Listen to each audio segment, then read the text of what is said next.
बिस्मिल्लाहिर्रहमानिर्रहीम अस्सलामु अलैकुम रहमतुल्लाह। 28वीं आईनी तरमीम के ऊपर दस्तखत करवाने के लिए या सपोर्ट करवाने के लिए या पीपल्स पार्टी की इसके ऊपर हिमायत लेने के लिए पीपल्स पार्टी को बड़ा प्यार से समझाया गया, उनको बड़ा प्यार से पैगाम दिया गया, मैसेज दिया गया कि अगर आप हमारे साथ बैठ जाएं, बात कर लें, 28वीं तरमीम के ऊपर सपोर्ट कर दें तो ठीक है, वरना फिर आपके साथ जो होगी, वरना फिर आपके साथ जो सलूक किया जाएगा वो फिर आप भी देखेंगे और दुनिया भी देखेगी।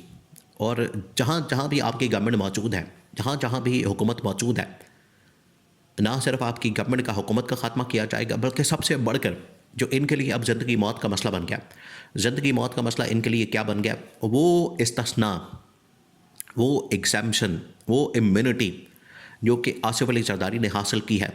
देखिए, आसिफ अली जरदारी ने बतौर सदर, एक तो ऑलरेडी सदर को ऑफिस के अंदर रहते हुए जब भी कोई सदर बनता है तो बतौर सदर उसके पास इम्यूनिटी होती है, बतौर सदर उसके पास इस्तिस्ना होता है, वो तो अपने पास रखता है, वो तो उसके पास होता है। लेकिन ऑफिस के बाद या सदारत से हटने के बाद, ऐवान सदर से जाने के बाद, ओहदा ख़त्म होने के बाद, टेन्योर ख़त्म होने के बाद, ये नहीं हो सकता कि आपको लाइफ टाइम के लिए, ज़िंदगी भर के लिए और ताहयात आपको इस्तिस्ना दे दिया जाए, ताहयात आपको इम्यूनिटी दे दी जाए। ये पॉसिबल नहीं। ना ही ये पाकिस्तान के आइन और कानून के अंदर मौजूद है, और ना ही ये इस्लाम के अंदर मौजूद है, ना शरीयत के अंदर मौजूद है। ये गैर शरई भी है, गैर इस्लामी भी है, और इसकी किसी जगह भी इजाज़त नहीं है। ये इसका प्रिंसिपल एक स्टांस है इसका मतलब। अब आ जाएँ जो आसिफ अली जरदारी को इस्तिस्ना मिला है, ये मिला तो वैसे आसिफ अली जरदारी की फरमाइश के ऊपर है।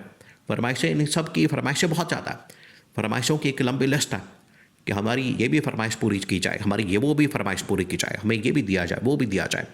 तो आसिफ अली जरदारी को ये जो इस्तिस्ना दिया गया, उसको पता है कि जितनी देर मैं गवर्नमेंट के अंदर रहता हूँ, हुकूमत में रहता हूँ, तो वारे न्यारे रहते हैं।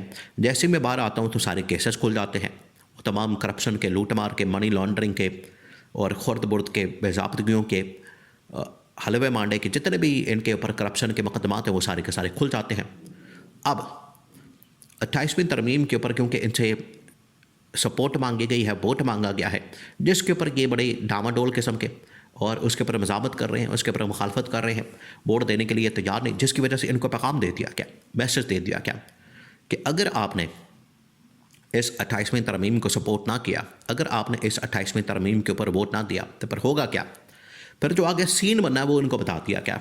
वो सीन क्या बनेगा, इनको ये कहा गया कि आपका जो इस्तिस्ना है नंबर 1 उसको ख़त्म कर दिया जाएगा, और एक ऐसी पिटिशन आ जाएगी वफाकी आइनी अदालत के अंदर। वफाकी आइनी अदालत आपको पता है 27वीं तरमीम के बाद तो ऑलरेडी या मुकम्मल तौर पर डिपेंडेंट हो गई है गवर्नमेंट और इस्टेब्लिशमेंट के ऊपर, और जो उनकी जानिब से फ़ैसला आएगा, जो उनकी जानिब से डिसीजन आएगा, जो उनकी जानिब से बात कही जाएगी, उसके ऊपर ये काम करने के लिए तैयार हो जाएंगे, उसके ऊपर अमल दरामद करने के लिए तैयार हो जाएं।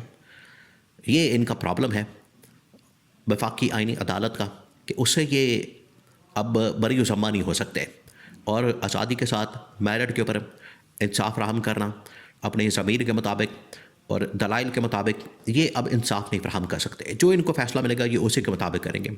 एक छोटी सी पिटिशन आनी है आसिफ अली जरदारी के ख़िलाफ़, उसके इस्तिस्ना के ख़िलाफ़, और 2 दिनों के अंदर वो फ़ैसला हो जाना। अगर ये नहीं मानता फिर सीन ये बनेगा, फिर मंजर ये बनेगा कि 2 दिनों के अंदर इस्तिस्ना के ऊपर फ़ैसला आ जाएगा, 2 दिनों के अंदर इस्तिस्ना ख़त्म हो जाएगी, और आसिफ अली जरदारी ऐवान सदर से भी निकाल दिया जाएगा, और उसके ऊपर सारे मुकदमात भी खोल दिए जाएंगे, और ये फिर खाता खुल जाएगा। तो ये आसिफ अली जरदारी को पैगाम दे दिया गया। हालांकि ऑलरेडी इसके ऊपर बहुत सारे पैगाम गए हैं, पीपल्स पार्टी को भी, नून लीग को भी। नून लीग तो मुकम्मल लेट गई है, नून लीग को जो सिंपल मेजॉरिटी दिलवा दी गई है उसके बाद तो मुकम्मल लेट गई है, और वो मुख्तलिफ कानून साजियों के अंदर इस वक्त मसरूफ़ हो गई है। जो उनको इस्टेब्लिशमेंट की जानिब से कहा जाता है वो उसके ऊपर कानून साजी करने के लिए तैयार हो जाते हैं।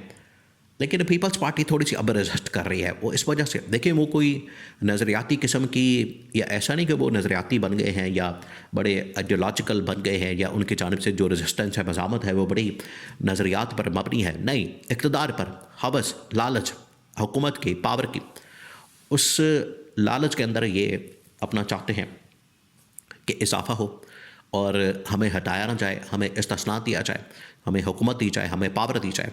ये है असल में इनका प्रॉब्लम, जो कि ये ख़त्म नहीं करना चाहते अपनी जो इस्तिस्ना है, और इस्तिस्ना को बरकरार रखना चाहते हैं, कायम रखना चाहते हैं। और ये अब इस्टेब्लिशमेंट की जानिब से पीपल्स पार्टी को आसिफ अली जरदारी को पैगाम दिया गया कि ये आपके साथ होगा। अब इसमें यहाँ पर आसिफ अली जरदारी, वहीं पर कहा गया कि पीपल्स पार्टी की तमाम के तमाम जो टॉप लीडरशिप एनआरओ लेके बैठी है, और उसके अंदर एक नया जो खाता खुलेगा, नया जो चैप्टर खुलेगा, बिल्कुल न्यू, जिसके अंदर आपको पता है आसिफ अली जरदारी की ये इस तोते की जान किस में है, किस तोते के अंदर है, इस जिन की, वो है बिलावल। तो बिलावल के ऊपर जब हाथ डाला जाएगा, बिलावल के ऊपर मुकदमात बनाए जाएंगे, केसेस बनाए जाएंगे, उसमें तो देखिए कोई रुकावट नहीं, उसमें तो कोई मसला नहीं, उसको तो कोई इस्तिस्ना नहीं, उसके पास तो कोई इम्यूनिटी नहीं। तो वो ना उसके पास कोई इस्तिस्ना है, ना उसके पास कोई इम्यूनिटी है, ना उसके पास कोई और चीज़ है। तो उसके ऊपर तो केसेस बनाना बड़ी आसान बात है, उसके ऊपर केसेस बनाना तो कोई मसले वाली बात नहीं है।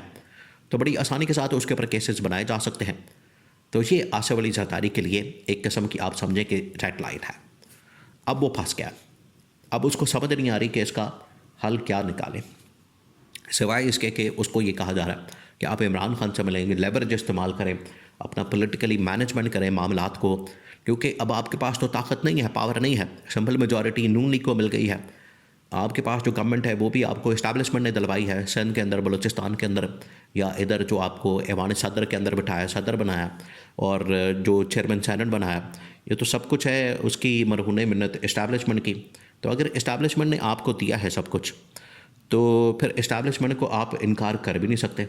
आपके अंदर इतनी हिम्मत नहीं कि आप इस्टेब्लिशमेंट को इनकार करें। तो ये इनको बता दिया क्या, ये इनके नॉलेज में कैटेगोरिकली ऑन बोर्ड इनको कर लिया गया, इनके नॉलेज में लाया गया, इनको बता दिया गया, पैगाम पहुंच गया। और इस पैगाम के बाद अब पीपल्स पार्टी के अंदर हिम्मत नहीं है कि वो रेसिस्टेंस की तरफ जा सके, मज़ामत की तरफ जा सके।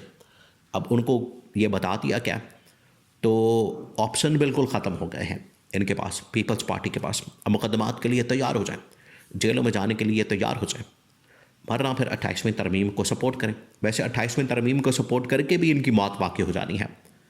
और ये अभी जो नंबर लगा हुआ है, ये भी आपने जहन में रखना है, ये अभी पीपल्स पार्टी का नंबर लगा, अभी वक्ती तौर पर ये पीपल्स पार्टी की बारी आई है। नेक्स्ट जो नंबर लगना है, नेक्स्ट जो बारी आनी है, अगला जो नंबर लगना है, अगली जो बारी आनी है, वो आनी है नून लीग की, शहबाज शरीफ की, नवाज शरीफ की, मरियम नवाज की। इनके भी केसेस पेंडिंग अभी पड़े हुए हैं, 2-4 केसेस के अंदर ठीक है इनको बरी जमा करार दे दिया, लेकिन फाइलें तो मौजूद हैं, केसेस तो मौजूद, किसी वक्त भी बनाए जा सकते हैं। उसके बनाने में तो कोई ऐसी तरद्दुद वाली बात नहीं है, उसके अंदर तो कोई मसले वाली बात नहीं है। वो किसी वक्त भी ठक करके कोई भी बंदा उठे, केस बनाए और अदालत के अंदर फाइल कर दे, तो उसमें तो कोई ऐसा प्रॉब्लम नहीं। तो ये अब इनका जो मकाफात अमल वाला सिलसिला इन्होंने जो किया, जो बोया, अब उसको काटने का और भुगतने का वक्त आ गया।